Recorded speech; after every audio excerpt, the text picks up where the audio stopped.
یہ بچے کل قیامت کے دن ہمارے لیے صدقہ جاریہ بنیں گے، اور ہمارے بہت بڑے ایک عالم دین تھے، نبینا تھے، ان کے بہن بھائی سارے کے سارے، کسی نے سی ایس ایس کیا ہوا تھا اور کسی نے سرکاری نوکری کی ہوئی تھی، اور ایک مرتبہ مولانا عبد المنان وزیر آبادی کی والدہ کو یہ خواب آیا کہ ان کے خامن ان کے خواب میں آئے ہیں، خواب حجت شرعی نہیں ہے لیکن تحدیث نعمت کے طور پہ بیان کر رہا ہوں۔ انہوں نے کہا میں نے باقی 10-11 بچوں کو بھی پڑھایا لکھایا، لیکن اللہ کی قسم مجھے ان کا کوئی فائدہ نہ ہوا۔ میرا یہ بیٹا جو عبد المنان وزیر آبادی ہے، میں نے اس کو پڑھایا لکھایا، نبینا تھا، دین کا عالم بنا دیا، اب میں قبر میں ہوں اور قبر کے اندر جنت کا ایک درجہ میرا بڑھا دیا جاتا ہے، میں اللہ سے پوچھتا ہوں یہ کیوں کر بڑھا ہے، تو مجھے پتا لگتا ہے میرا بیٹا سجدوں میں میرے لیے دعائیں کر رہا ہے۔ میرے بھائیوں، یہ وہ اعمال ہیں، یہ وہ حسن نیت ہے۔ اللہ رب العزت میرے اس بیٹے کو عالم باعمل بنائے۔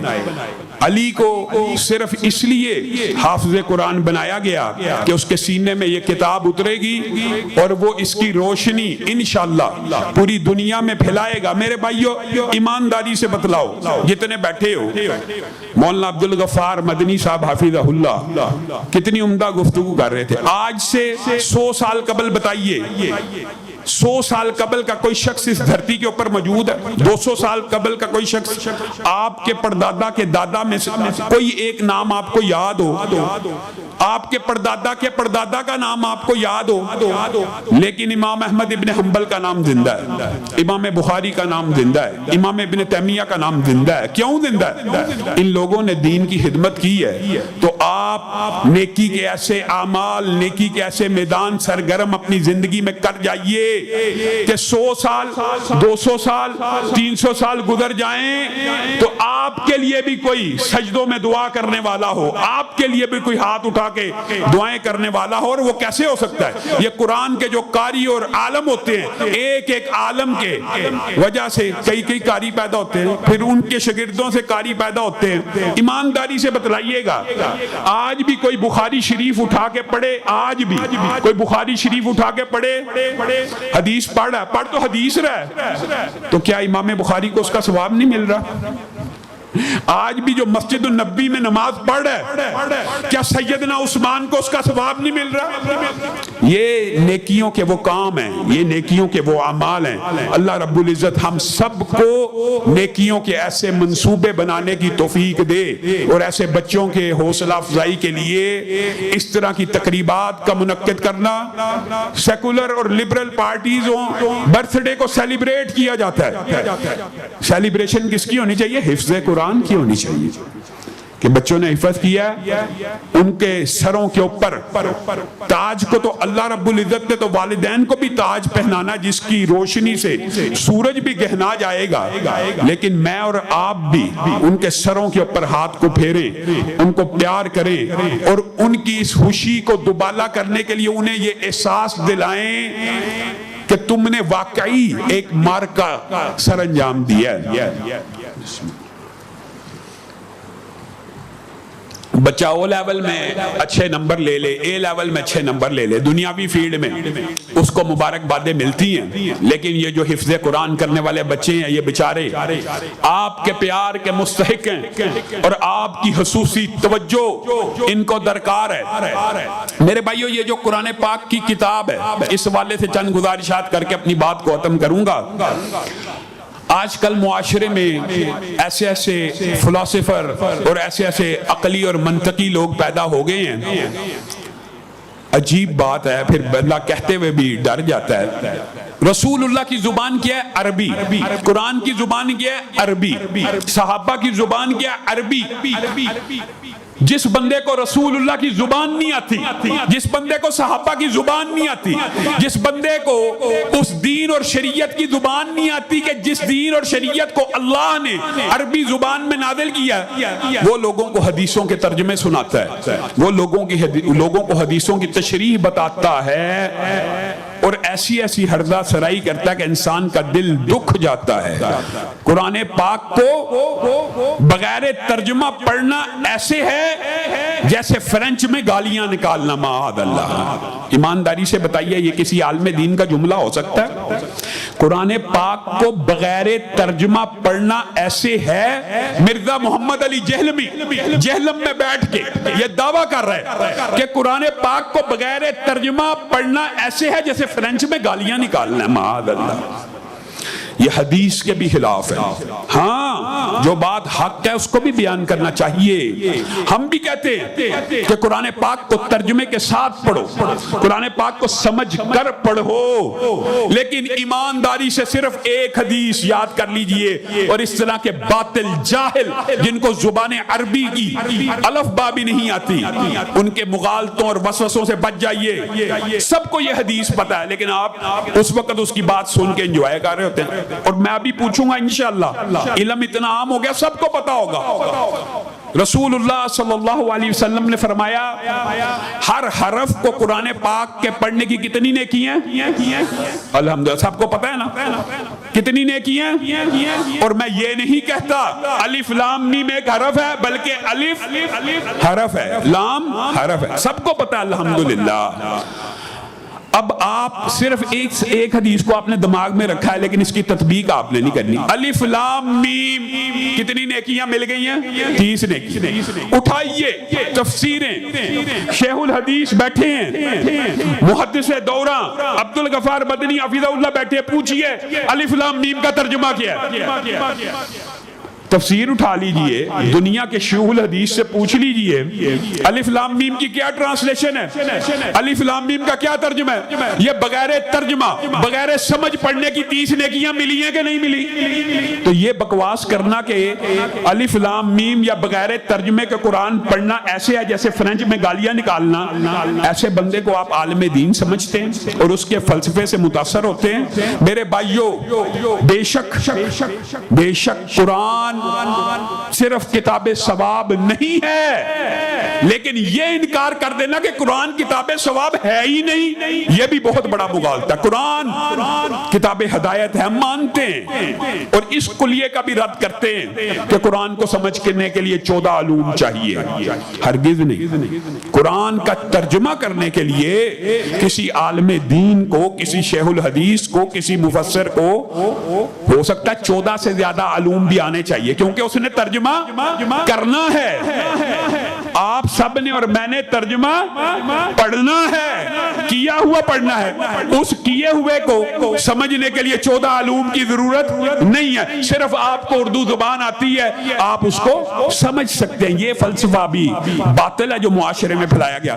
ہرگز نہیں قرآن پاک کو ہاتھ لگانا، یہ قرآن پاک کو کھولنے سے پہلے 14 علوم آئیں گے، پھر آپ قرآن پاک کھولیں گے، اس کے علاوہ آپ گمراہ ہو جائیں گے۔ نہیں، ہدی للناس ہے، یہ لوگوں کی ہدایت کے لیے، یہ بات مانتے ہیں، اس فلسفے کا بھی رد کرتے ہیں، لیکن اس کا مطلب یہ ہے کہ قرآن کتاب ثواب ہی نہیں۔ یہ جو فلسفہ ہے اس کا رد رسول اللہ صلی اللہ علیہ وسلم نے اپنی زندگی میں کیا۔ کون ہے جو نماز کے اندر 3 آیتوں کی تلاوت کر کے 3 اونٹنیوں جتنا انفاق فی سبیل اللہ کا ثواب لینا چاہتا ہے؟ 4 پڑھے گا 4، 5 پڑھے گا 5، 10 پڑھے گا 10۔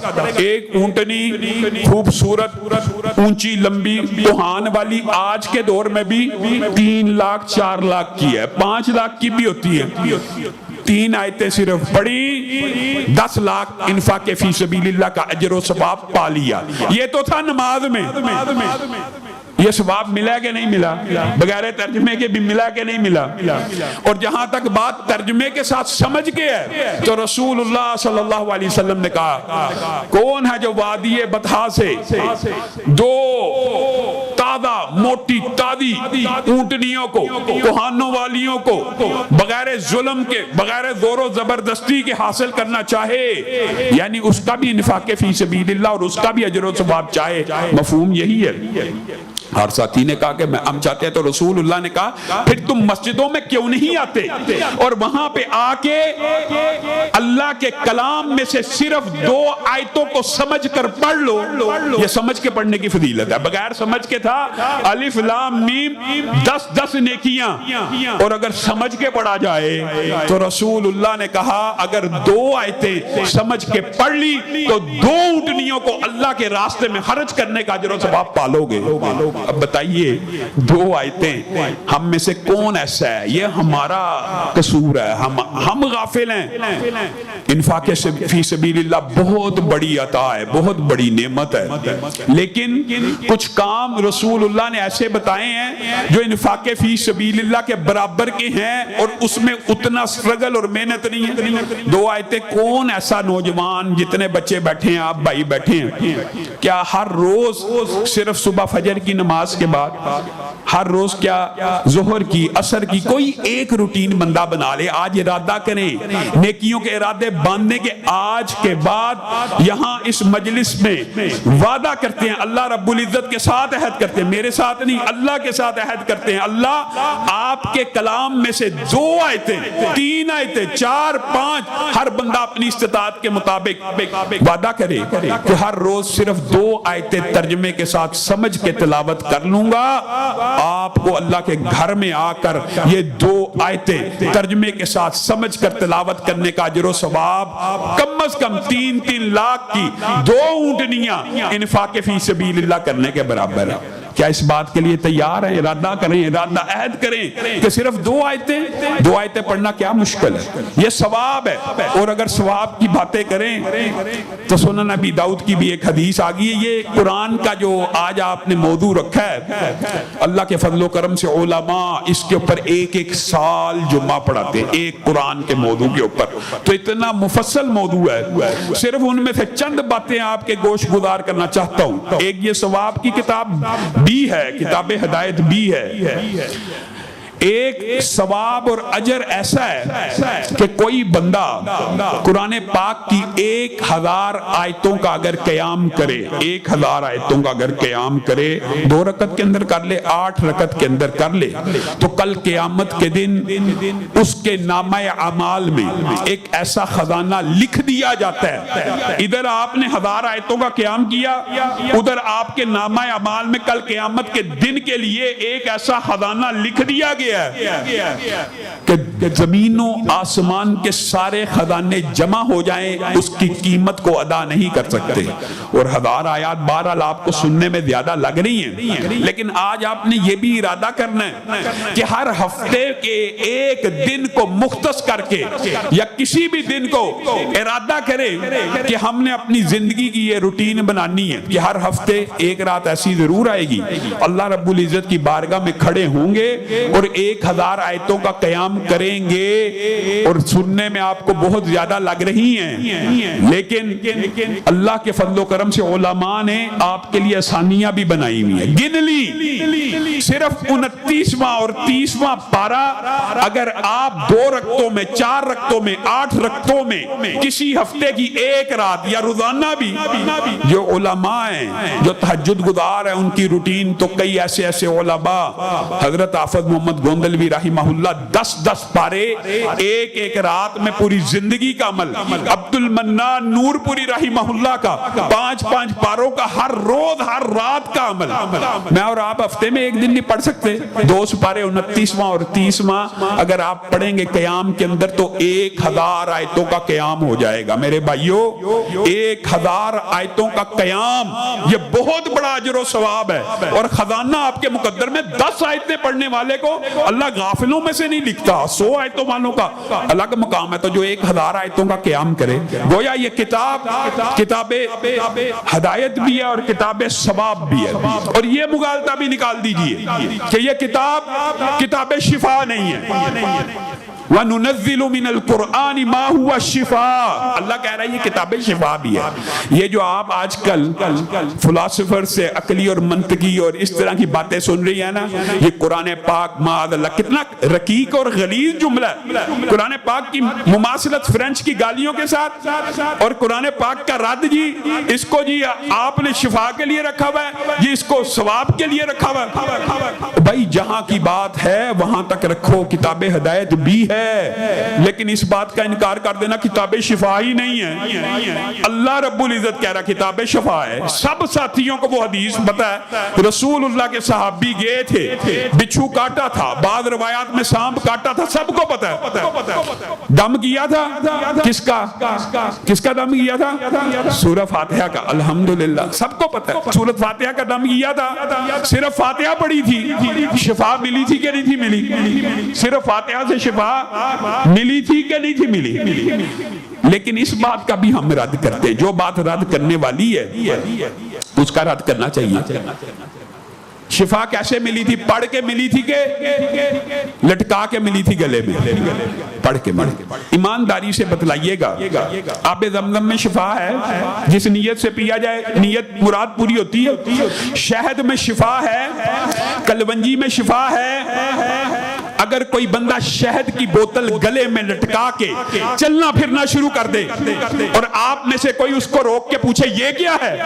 یہ جی قرآن پاک میں شفا ہے، شہد کے بارے میں قرآن میں آیا شفا ہے، میں نے گلے میں لٹکائی ہوئی ہے. تو آپ میں سے یہ بچہ بھی، چھوٹا بچہ بھی اٹھ کے کیا کہے گا؟ اللہ کے بندے پیے گا تو شفا ملے گی کہ لٹکائی پھرے گا تو شفا مل جائے گی؟ کلونجی گلے میں لٹکانے سے شفا مل جائے گی؟ شہد گلے میں لٹکانے سے شفا مل جائے گی؟ آب زمزم کی 10 لیٹر کی بوتل اپنی کمر پہ لاد لے، سارا دن چکر کھاتا رہے، اس سے شفا مل جائے گی؟ اور بھائی پیے گا تو ملے گی. تو قرآن پاک لادنے سے اور قرآن پاک کے تعویذ باندھنے سے اور قرآن پاک جیب میں رکھنے سے شفا ملے گی کہ پڑھنے سے ملے گی؟ عام فہم بات ہے. اس بات کو ہم مانتے ہیں، لیکن یہی انکار کر دینا جی قرآن میں شفا ہی نہیں. میں اپنی زندگی کا، وہ تو رسول اللہ صلی اللہ علیہ وسلم کا واقعہ ہے نا. ہمارے ایک دوست ہیں، ان کو بلڈ کینسر ہوا. عبید الرحمن محسن صاحب کے ٹیچر فیلو ہیں واپس. بلڈ کینسر ہوا، بلڈ کینسر. ڈاکٹر نے کہا لے جاؤ، مر جائے گا 6 مہینے کے اندر، بس آخری دموں پہ ہے، اس کو لے جاؤ، اس کے ساتھ اچھا معاملہ کیا جائے. اب کوئی رستہ نظر نہ آیا تو ان کو یہ دم بتلایا گیا کہ آپ 41 مرتبہ سورۃ فاتحہ کو فجر کی سنتوں کے بعد پڑھیں 41 دن. آج وہ بندہ جس کو ڈاکٹروں نے کہا کہ 6 مہینے بعد مر جائے گا، اس کی شادی مت کرنا، کیوں کسی کا گھر اجاڑنا؟ 3 بچوں کا باپ ہے، 3 بچوں. یہ پرانا واقعہ ہے، یہ آج کا واقعہ ہے. آپ کے اسی پنڈی اور اسلام آباد کا واقعہ ہے. یہ تو چلو میں نے آپ کو راجوال اور لاہور کی بات بتائی، آپ کے اسلام آباد کا واقعہ. اور لکھنے اور یہ بتانے والا بھی وہ خود ہے، روایت کرنے والا بھی وہ خود ہے، اور فوجی ہے. اس کی والدہ کی بینائی چلی گئی، اس کی والدہ کی بینائی چلی گئی. اور یہ عصر حاضر کے واقعات ہیں. میں پچھلے ماضی کے تو سینکڑوں اور متعدد واقعات ہیں. بسم اللہ.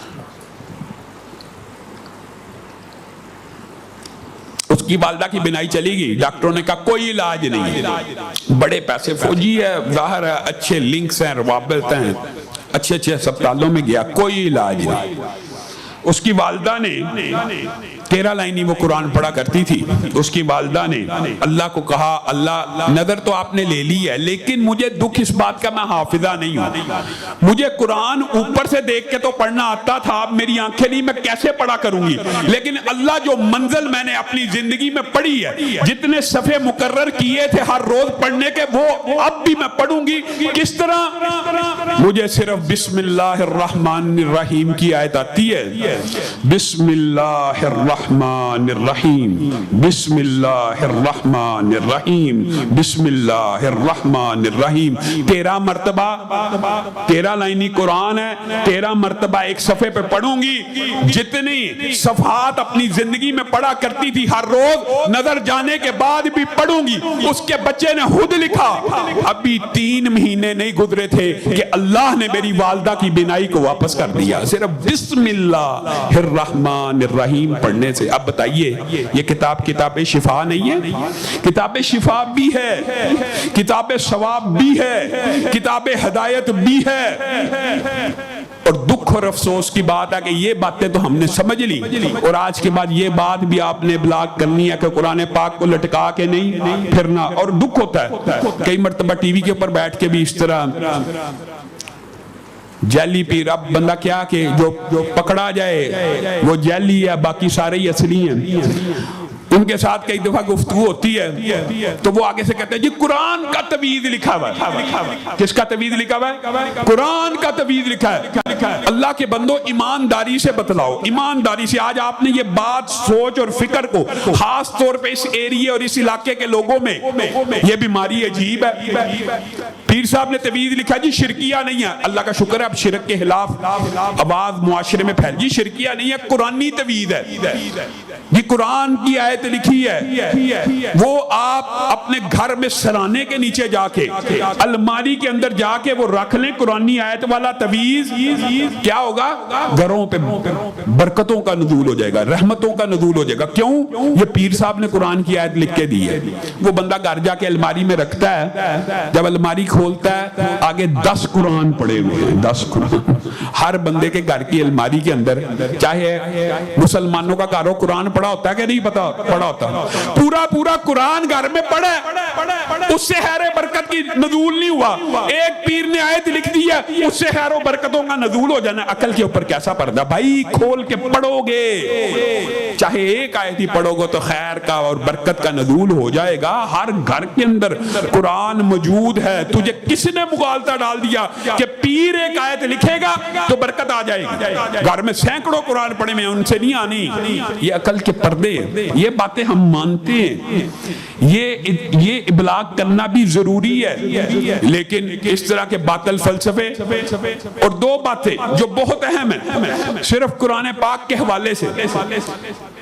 بعض لوگ قرآن پاک پڑھ بھی لیتے ہیں اور سمجھ بھی لیتے ہیں، اور اگلا مرحلہ ہوتا ہے اس کے اوپر عمل کرنے کا. علماء اس بحث کو جانتے ہیں، پہلا پڑھنا ہے، پھر غور و فکر کرنا ہے، پھر اس کا عمل، اس کے اوپر اس کے مطابق عمل کرنا ہے.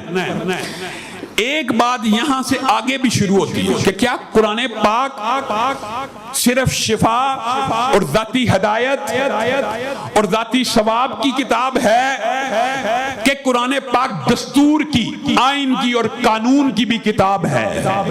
یہ مسئلہ سمجھنا بھی بڑا ضروری ہے. هو الذی ارسل رسولہ بالہدی ودین الحق لیظہرہ.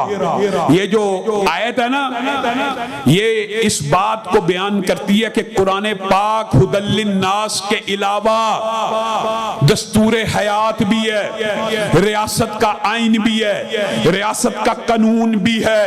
یہ کتاب صرف ثواب کی کتاب نہیں، صرف شفا کی کتاب نہیں، صرف عمل کی کتاب نہیں، صرف اس کو ذاتی ہدایت کی کتاب نہ سمجھا جائے، بلکہ یہ کتاب رہنما بن کے آئی ہے، مقتدا، پیشوا. یہ کلام اللہ ہے، یہ اللہ کا کلام ہے. ایمانداری سے بتلاؤ، اللہ اگر کن کہہ دے، صرف کن، 2 حرف، تو جو اللہ چاہتا ہے وہ ہو جاتا ہے. آپ کو اللہ رب العزت نے یہ کتاب عظیم صرف 2 حرف دیے، لاکھوں حروف پر مشتمل کتاب دے دی. وَلَوْ أَنَّ قُرْآنًا سُيِّرَتْ بِهِ الْجِبَالُ أَوْ قُطِّعَتْ بِهِ الْأَرْضُ أَوْ كُلِّمَ بِهِ الْمَوْتَى. دنیا میں اگر کوئی کتاب ایسی ہے کہ جس سے پہاڑ چل پڑے، زمین پھٹ جائے، مردے زندہ ہو جائیں، اللہ کہہ رہا ہے مردے زندہ ہو جائیں، تو وہ کتاب کون سی ہے؟ صرف قرآن. یہ قرآن آپ کے اور میرے دلوں کو نرم کرنے کے لیے بھی آیا. یہ باتیں دباچے کے طور پہ ہیں کہ اگر یہ قرآن لو انزلنا هذا القرآن على جبل لرأيته خاشعا، یہ اگر پہاڑوں کے اوپر بھی نازل ہو جاتا وہ کپ کپانا شروع کر دیتے. تیرے دل کے اوپر اس کا کوئی اثر نہیں ہوا، اور تیرا دل اتنا پتھر ہے کہ پہاڑ سے بھی زیادہ سخت ہے. تجھے قرآن کی کوئی فہم، کوئی تدبر، کوئی غور و فکر، تجھے قرآن آج تک یہی نہیں بتا سکا کہ یہ کتاب دستور ہے، یہ کتاب ہدایت ہے، یہ کتاب سیاست ہے، یہ کتاب رہنما ہے۔ اگر میں اور آپ صرف اس ایک نقطے کو سمجھ لیں، اللہ کی قسم زندگی بدل سکتی ہے، اور نقطہ نظر، فکر، سوچ، ہر چیز بدل سکتی ہے۔ کیا میں اور آپ آج یہاں پر بیٹھ کر سجدے کریں، اللہ اللہ کی تسبیحاں پڑھیں، سبحان اللہ کہیں، الحمدللہ کہیں، اللہ اکبر کے نعرے لگائیں، اللہ کی قسم پورے عالم کفر کو کوئی اعتراض نہیں ہوگا، کوئی ان کو فرق نہیں پڑے گا، چاہے آپ ہزاروں کی تعداد میں آیتیں پڑھتے رہیں، ہزاروں تسبیحاں کرتے رہیں، ہزاروں چلے کاٹتے رہیں، کوئی فرق نہیں پڑے گا۔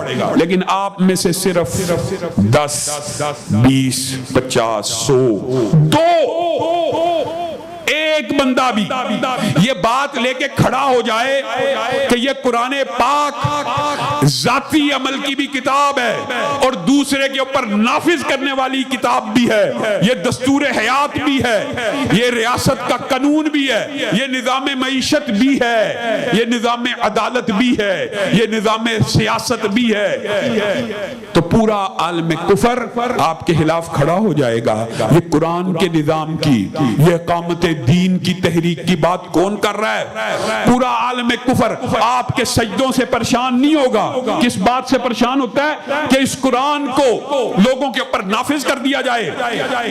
یہ جو تحکیم بما انزل اللہ کی بات ہوتی ہے نا، کہ جو اللہ نے نازل کیا اس کے مطابق فیصلے کیے جائیں، کفر اس بات سے پریشان ہوتا ہے۔ اور پریشانی کی وجہ کیا ہے یہ بھی سن لیجئے۔ لوگ کہتے ہیں یار یہ مولوی باتیں کرتے ہیں جی کفر اقامت دین سے پریشان ہے، جی اس کو کیا پریشانی ہے؟ پریشانی بھی سن لیجئے۔ سیکولرزم نے، سرمایہ دارانہ نظام نے میرا اور آپ کا ایک برین بنا لیا، ایک دماغ بنا لیا، پکا لکھا پڑھا طے شدہ۔ کیا برین بنایا؟ میں ابھی بات کرتا ہوں تو آپ کو بات سمجھ آ جائے گی، بڑی عام فہم بات ہے۔ یار یہ مولوی مسجد کے منبر کے اوپر بیٹھ کر سیاسی گفتگو کیوں کر رہا ہے؟ سیاست کے بارے میں کیوں بات کر رہا ہے؟ یہ مسجد کا جو منبر ہے، یہ رسول اللہ کی جو مسند ہے، یہ جو مسند ہے، یہ جو رسول اللہ کا مصلی ہے، اس کے اوپر بیٹھ کے سیاسی گفتگو کیوں ہو رہی ہے؟ کیا رسول اللہ صلی اللہ علیہ وسلم ایک سسٹم لے کے آئے ہیں، ایک نظام لے کے آئے ہیں، اور ایک دستور حیات لے کے آئے ہیں، ایک کتاب لے کے آئے ہیں، هو الذی ارسل رسولہ بالہدی ودین الحق کی پورا دین لے کے آئے ہیں کہ صرف نماز، روزہ، زکوٰۃ اور عبادات اور تسمیہ لے کے آئے ہیں؟ آپ کو یہ فلسفہ اور مغالطہ آپ کے دماغ میں سیکولر اور سرمایہ دارانہ نظام نے ڈالا ہے کہ مولوی کا جو کام ہے وہ مسجد تک محدود ہونا چاہیے، مولوی کا دین مسجد تک محدود رہے، رسول اللہ کا دین صرف مصلی تک محدود رہے، رسول اللہ کا دین بازار میں نہیں جانا چاہیے، رسول اللہ کا دین عدالت میں نہیں جانا چاہیے، رسول اللہ کا دین ریاست پہ نہیں جانا چاہیے، رسول اللہ کا دین تخت پہ نہیں آنا چاہیے۔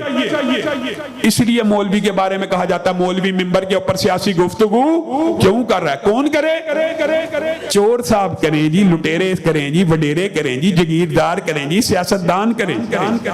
کس قدر افسوس کی بات ہے۔ کیا آپ میں سے کوئی ایک بندہ یہ چاہتا ہے کہ منبر رسول کتنی پاکیزہ اور مطہر جگہ ہوتی ہے؟ اور بات آئی ہے تو اس بات کو کھول کر اپنی بات کو ختم کروں گا، آپ کا زیادہ ٹائم نہیں لیتا۔ کیا آپ نے یہ حدیث نہیں سنی ہوئی؟ رسول اللہ صلی اللہ علیہ وسلم آپ سب نے سنی ہے، لیکن آپ کے دماغ سے اوجھل ہو جاتی ہے۔ سرمایہ دارانہ نظام نے قبضہ ایسا کیا ہوا ہے کہ دین کو دیس نکالا دے دیا گیا ہے، مسجد کو، مدرسے کو اور سیاست اور ریاست کو الگ الگ کر کے دین کا بیڑا غرق کر دیا گیا ہے۔ جدا ہو دی سیاست سے تو رہ جاتی ہے چنگے دی۔ ایمانداری سے بتائیے، یہ حدیث میں پڑھوں گا آپ کو سمجھ آ جائے گی، اس کا دباچہ آپ کے سامنے رکھتا ہوں کہ بنی اسرائیل کے نبی ان کے سیاسی ورثاء بھی ہوا کرتے تھے۔ ایک نبی جاتا تھا، دوسرا نبی اس کا سیاسی وارث بن جاتا تھا، اور رسول اللہ صلی اللہ علیہ وسلم نے فرمایا میرے بعد انبیاء نہیں آئیں گے، میرے بعد انبیاء سب نے حدیث سنی ہوئی ہے، لیکن علماء آئیں گے، رسول اللہ نے کیا کہا؟ میرے بعد علماء آئیں گے، انبیاء نہیں آئیں گے لیکن علماء آئیں گے. اور حدیث آپ مکمل کیجئے، وہ علماء میرے وارث ہوں گے، وہ علماء نبیوں کے وارث ہوں گے.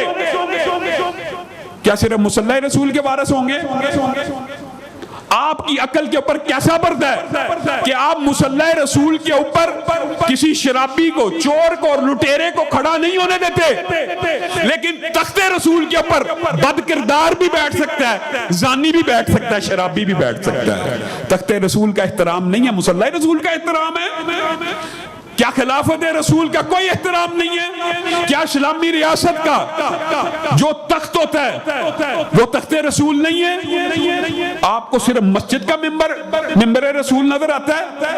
آپ کو تخت رسول کے اوپر، آپ ذرا 75 سال کا مطالعہ کر لیجئے، کوئی ایک آپ حکمران ایسا بتا دیجئے جو فجر کی نماز پڑھا سکتا ہو سکتا ہے ظہر عصر میں تو ڈرامہ کر کے کوئی پڑھا لے، کوئی ایک ایسا گزرا جو فجر کی امامت کرا سکتا ہو. اللہ کی قسم آپ تاریخ اٹھا کے دیکھ لیجئے، تاریخ کا ادنا سا طالب علم، اور ایک طالب علم ہونے کے ناطے آپ کو یہ بات بتلا رہا ہوں، درد دل سے بتلا رہا ہوں. اسلام اللہ کی قسم اس وقت تک غالب رہا جب تک مصلی کا امام ریاست کا امام بنتا رہا. اسلام اس وقت تک غالب رہا جب تک ریاست کا امام مصلی کی امامت کروانے کی اہلیت رکھتا رہا. یہ دونوں باتیں ایک جیسی ہیں. مغل بادشاہ بڑے برے تھے، ساری زندگی ہم نے ہسٹری پڑھی ہے نا، بڑے برے تھے، ایسے تھے، وہ تھے جی، ایسے تھے جی، ایسے تھے، عیاش تھے، یہ تھے. اللہ کی قسم نماز کا وقت آتا تھا تو امامت کروایا کرتے تھے، جمعے کا وقت آتا تھا تو جمعہ پڑھایا کرتے تھے. آپ مجھے بتلائیے، رسول اللہ دنیا سے چلے گئے، حضرت ابو بکر ان کو تو مصلی کا امام بھی بنایا. کیا حضرت ابو بکر صرف مصلی کے امام تھے کہ ریاست کے بھی امام تھے؟ حضرت عمر مصلی کے امام تھے کہ ریاست کے امام تھے؟ دونوں کے. حضرت عثمان مصلی کے امام تھے کہ ریاست کے؟ حضرت علی مصلی کے امام تھے کہ ریاست کے؟ جب تک مصلی اور ریاست، تخت رسول، مسند رسول ایک طبقے کے پاس رہی، اسلام غالب رہا. جب سرمایہ دارانہ نظام نے آپ کو یہ وسوسہ ڈال دیا کہ تخت رسول کے اوپر چور بیٹھ سکتا ہے، تخت رسول کے اوپر بڈیرا بیٹھ سکتا ہے، تخت رسول سیاست ہے، تخت رسول بری ہے، سیاست یہ نہیں ہے. اسلام کے ساتھ جو کھلواڑ اس طبقہ ہائے فکر نے، سرمایہ دارانہ نظام نے کیا، آج میں اور آپ یہ مہنگائی کی صورت میں وہی عذاب بھگت رہے ہیں. وہی دیری نہ بیماری، وہی نہ محکمی دل کی، علاج اس کا یہی آب نشاط انگیز ہے ساکی. یہ قرآن علاج ہے. اللہ کی قسم اگر معیشت بھی درست ہوگی، اس قرآن کے ادنا طالب علموں کا جو ویژن ہے معیشت کے بارے میں، آپ نے ہر نظام ازما لیا، پیپل پارٹی ازما لی، پی ٹی آئی ازما لی، نون لیگ ازما لی. اللہ کے لیے اسلام کو بھی موقع دیجئے، اسلامی نظام کو بھی ایک دفعہ ازما لیجئے، اسلامی نظام معیشت ہی کو بنا لیجئے، کچھ تو ابتدا تو کیجئے. ہر نظام ازما لیا، حالات بدلے، ایک دفعہ اسلام کو بھی موقع دیجئے. آپ اور میں، اب بتائیے میرے یاسر بھائی ہیں، کیا انہوں نے اپنے بیٹے کو اس لیے حافظ قرآن بنایا کہ کل وہ جوان ہو کے نعرہ لگائے نواز شریف زندہ باد، عمران خان زندہ باد؟ یہ علماء، یہ بچے آپ اور میں دینی اداروں میں اس لیے بیچتے ہیں اور اس لیے علماء بناتے ہیں کہ یہ رہنما بنیں گے، یہ مقتدا بنیں گے، یہ پیشوا بنیں گے، یہ راہبر بنیں گے، یہ قوم کی رہنمائی کریں گے. اور اگر عالم دینی نواز شریف زندہ باد اور عمران خان زندہ باد کے نعرے لگا رہا ہو، اس نے کیا رہنما بننا؟ اس نے قوم کی کیا رہنمائی کرنی؟ سیکولرزم، لبرلزم کے اگر ہم نے جنڈوں، آپ ابھی یہاں پہ جو بیٹھے ہیں نا، آپ میں سے بھی آدھوں نے people party P T I کو ووٹ دیا ہوگا، آدھوں نے نون لیگ کو. آپ کون ہے جی؟ میں نون لیگ کا بندہ ہوں. آپ کون ہے جی؟ میں پی ٹی آئی کا بندہ ہوں. اللہ کے بندے کہاں ہیں؟ اللہ کے نظام کے لیے کھڑے ہونے والے کہاں ہیں؟ نظام مصطفیٰ کی اذانیں دینے والے کہاں ہیں؟ قرآن کو دستور حیات ماننے والے کہاں ہیں؟ آپ لوگوں کو بھی غور و فکر کرنا چاہیے. جس طرح KPK کے اندر لوگوں کے اندر کم از کم اتنا شعور موجود ہے کہ مولوی کو اگر ووٹ دیا تو کم از کم ٹرانسجنڈر بل کے گناہ میں شامل نہیں ہوں گے, ختم نبوت کی ترمیم کے بل کے گناہ میں شامل نہیں ہوں گے, اور دیگر اس طرح کے جو بل ہوں گے ان کے گناہ میں شامل نہیں ہوں گے. پنجاب کی عوام کی عجیب صورتحال ہے, مولوی نے ووٹ نہیں پانا جی, کیوں؟ مولوی نے جتنا ہی نہیں. یہ کوئی فلسفہ ہے؟ اللہ نے آپ سے یہ پوچھنا کہ وہ جیتا تھا کہ نہیں تھا جیتا. اللہ نے آپ سے جو سوال کرنا ہے وہ اس کی تیاری کرے کہ آپ نے حق کا ساتھ دیا کہ نہیں. مولوی نے جتنا ہی نہیں تھے, ووٹ ہی نہیں دے. اور عجیب و غریب فلسفے یار, یہ ایک لمبی انٹلیکچوئل ڈبیٹ ہے. آج آپ یہ سوچ اور فکر لے کے جائیے کہ ہم جب تک زندہ رہیں گے چوروں اور لٹیروں سے اظہار برات کرتے رہیں گے اپنی حد تک. قرآن پاک کو بطور نظام, بطور دستور اور بطور منزل, اور یہ جو فلسفہ اگر پنجاب کی عوام سمجھ جائے, یار عام فہم بات ہے. ایک عام مسجد کا مولوی ہے, سمجھانے کے لیے بات کر کے اپنی بات کو ختم کرتا ہوں. ایک عام مسجد کا مولوی عالم دین نابی ہو, آپ کے آگے کھڑا ہوتا ہے کہ پیچھے کھڑا ہوتا ہے؟ آگے کھڑا ہوتا ہے. ایک ہی وقت ہوتا ہے جب مولوی سے آگے کوئی آگے بڑھتا ہے, جب وہ میت ہو جاتی ہے, جب جنازے کا وقت ہو, صرف وہی وقت ہوتا ہے, ورنہ مولوی آگے ہی کھڑا ہوتا ہے. وہ آپ کو قبول ہے کہ مسلح رسول کے اوپر مولوی کھڑا ہو جائے, لیکن یہ آپ کو قبول نہیں کہ تحت رسول پہ بیٹھ جائے. اللہ کے بندو, اپنی عقل کی, اپنی فکر کی اصلاح کرو. سبحان ربک رب العزت عما یصفون وسلام علی المرسلین والحمد للہ رب العالمین.